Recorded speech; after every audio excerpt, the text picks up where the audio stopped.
Hello and welcome back to this channel. For those who are already learning a language, know the feeling of learning vocabulary they know they will never use.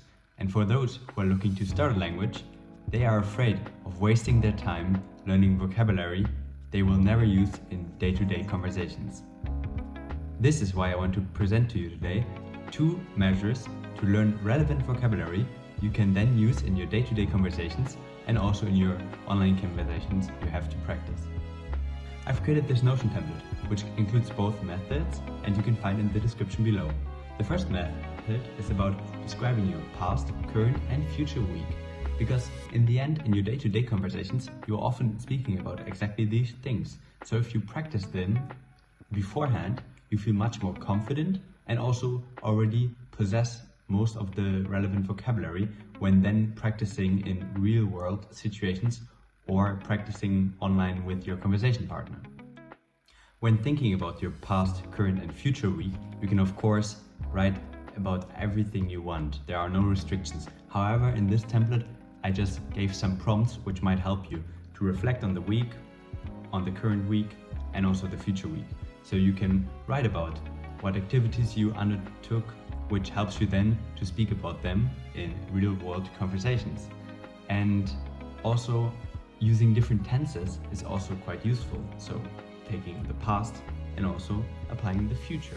Therefore, when in need for some inspiration, just go through the questions. You can edit them, you can answer them in your target language, also just copy them and try to use it every week. The next method is what I call the encounter vocabulary approach, which means that always when you encounter new vocabulary, which you find interesting, you try to create a sentence with it.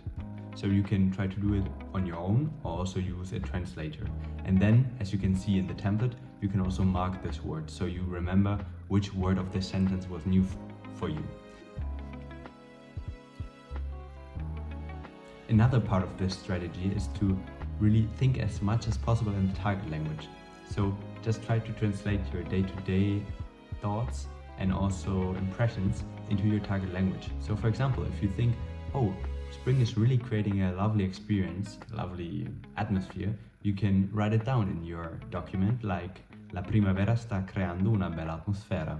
And you can always highlight the word which was new for you. So that in the end you have a list, which you can then also put in another document or just revise in Notion. And this creates a list with vocabulary which you will probably also use in day-to-day experiences, because you might talk about how your impressions were of the week and also what you encountered. I hope this video was helpful. If yes, then subscribe and be open for new videos coming out soon. Otherwise, I hope you can use these 2 actionable strategies in order to learn more relevant vocabulary and don't only rely on Duolingo, which might teach some very strange phrases.